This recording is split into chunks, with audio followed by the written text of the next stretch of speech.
बिस्मिल्लाहिर्रहमानिर्रहीम। नाज़रीन अस्सलामु अलैकुम वरहमतुल्लाहि वबरकातुहू। आप हज़रात ये देख रहे हैं हकीम मोहम्मद इखलाक अल खैरी यूट्यूब चैनल। आज मैं आपसे जो मुखातिब हूँ, मैं एक मशहूर बीमारी सोज़ाक के मुताल्लिक़ अर्ज़ करूँगा। ये सोज़ाक है क्या, इसके असबाब क्या हैं, इसकी अलामात क्या हैं और इसकी एहतियाती तदाबीर क्या हैं और इसके लिए इलाज क्या है। तो मैं आपको आज इन तमाम नुकात के मुताल्लिक़ अपना वक़्त के साथ अपना सब कुछ बताऊंगा। ये सोज़ाक ऐसी मशहूर बीमारी है, आम आदमी को पता है कि ये बीमारी कितनी तकलीफ़ दे होती है, ये कैसे लगती है, इसके असबाब क्या हैं, कहाँ से इसका आगाज़ होता है। इंसान के अंदर जिस तरह 3 किस्म के जहर हैं, नबाताती है, जमादाती है, तो इसी तरह मूज़ी जानवरों का जहर है। तो ये 3 जहर की किस्में जैसे आम हैं और खाने पीने वाली चीज़ों में भी अपना नबाताती जहर भी हैं, ऐसी चीज़ें कि जो नबातात से खाएं तो जहर का काम करती हैं, ऐसे ही जमादात से हैं, तो ऐसे ही मूज़ी जानवर हैं जो जहर का सबब बनते हैं। लेकिन सोज़ाक एक ऐसी मर्ज़ है कि इंसान इस मर्ज़ को जब लग जाती है तो फिर उसे पता चलता है कि ये कितनी गंदी और मूज़ी और तकलीफ़ दे मर्ज़ है। वाक़ियतन ये इंसान के अंदर 3 किस्म के जहर पैदा होते हैं। वो कैसे होते हैं? वो ग़ज़ा से भी होते हैं, अखलात के मुताफ़न होने से भी होते हैं। तो ये जो सोज़ाक है, ये गंदी जगह पे पेशाब करने से भी हो जाता है।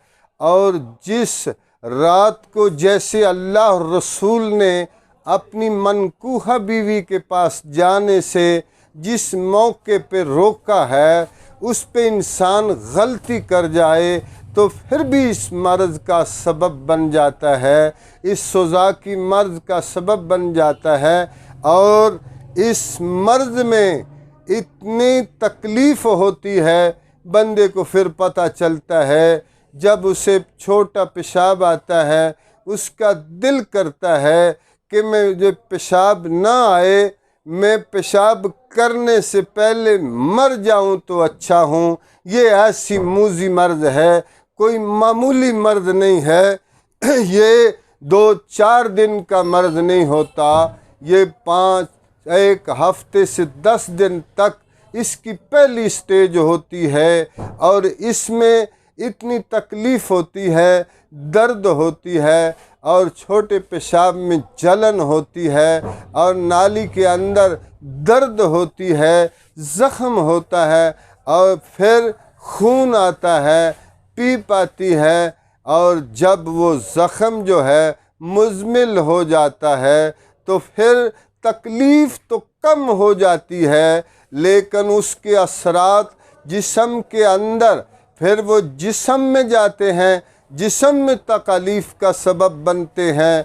उसके बाद फिर अगली स्टेज जो होती है, वो उधर पेशाब वाली नाली वाली तकलीफ़ तो कम हो जाती है, लेकिन इंसान का जिस्म जो है उसके अंदर एक हरारत पैदा हो जाती है और उसके अंदर एक ऐसी कैफियत पैदा हो जाती है कि उसको महसूस होता है कि वाकया ही मेरा जिस्म जो है जैसे गोश्त पे रखी हुई बोटी सुकड़ जाती है, ऐसे उसका जिस्म भी सुकड़ना शुरू हो जाता है।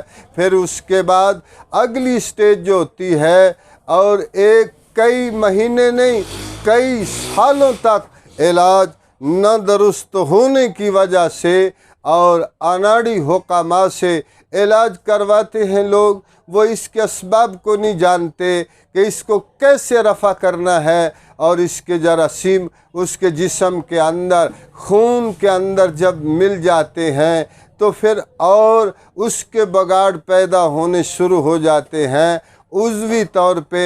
और पहले जिस्मानी तौर पे पहले उज़्व ख़ास में तकलीफ़ होती है, फिर जिस्मानी तकलीफ़ होती है, और फिर खून के अंदर वो जहर सरायत कर जाती है। और मैंने अपनी 40 साला इस तजर्बाती ज़िंदगी में ये मतलब करते हुए गुज़री है। मैंने कई मरीज़ ऐसे देखे हैं जिनकी वो जहर आगे मुंतकिल होके उनकी औलाद में असरात जाते हैं, और उनकी औलाद से यही से कहते हैं मरूसी मर्ज़ विरासत में चले जाते हैं।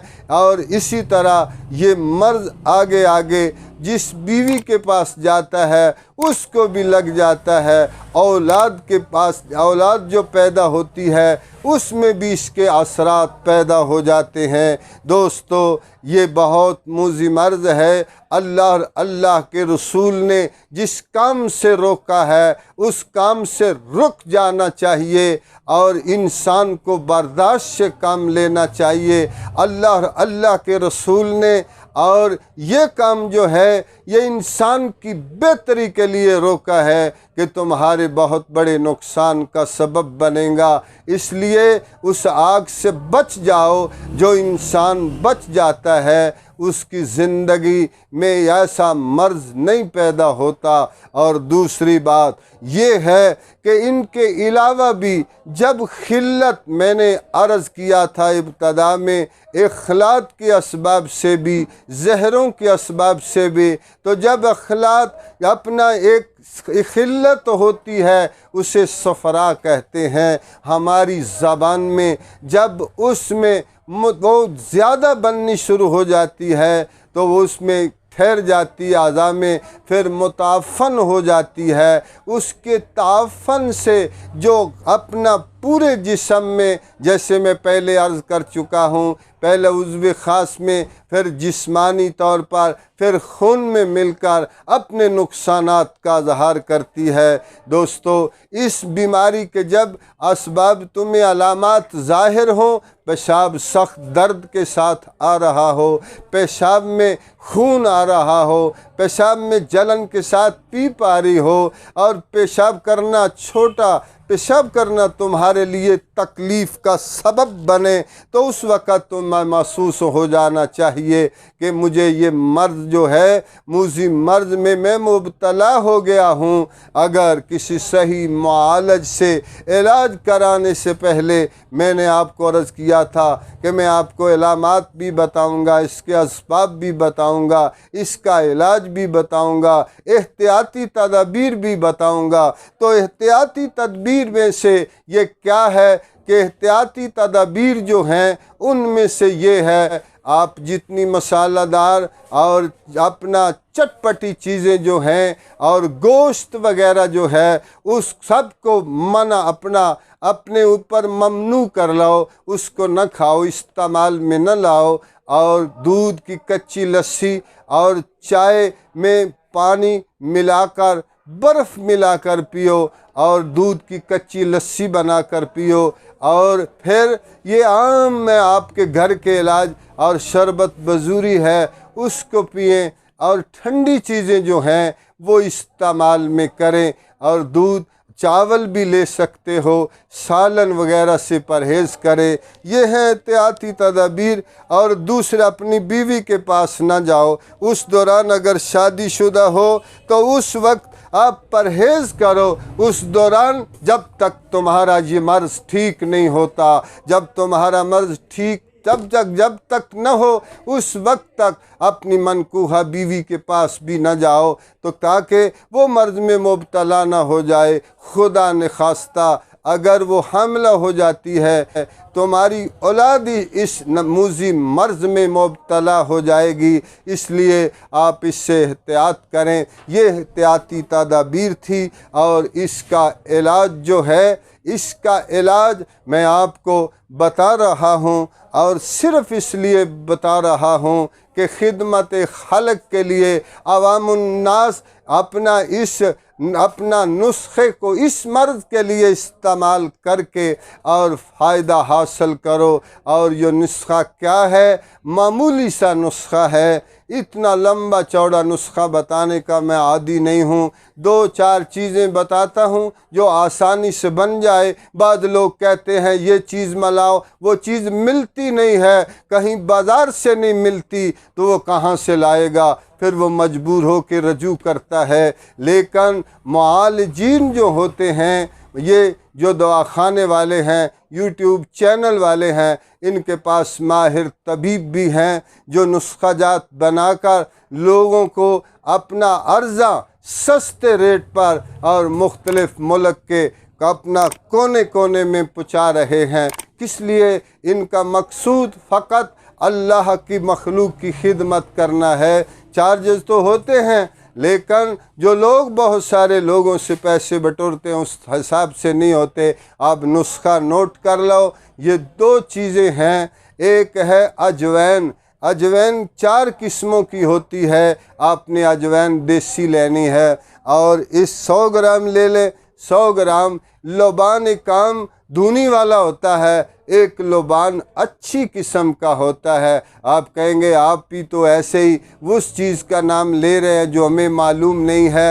आप पंसारी के पास जाएंगे, उसे कहेंगे आला किस्म का लोबान दो। लोबान 2 किस्म का है। एक से लोग घरों में धुनी देते हैं और एक जो होता है दवाइयों में असली इस्तेमाल होता है। उन दोनों को लेकर पीस कर इस तरह पाउडर बना लें जिस तरह मैदा होता है, और आधा चम्मच चाय वाला सुबह, आधा दोपहर, आधा शाम कच्ची लस्सी से लें। इंशाअल्लाह अल्लाह के फ़ज़ल से अल्लाह आपको सेहत अता फ़रमाएगा। और ये जब आप इससे फ़ायदा हासिल करें, यूट्यूब चैनल वाले हकीम मोहम्मद इखलाक अल खैरी, उनके लिए और बंदा नाचीज़ के लिए दुआ करना।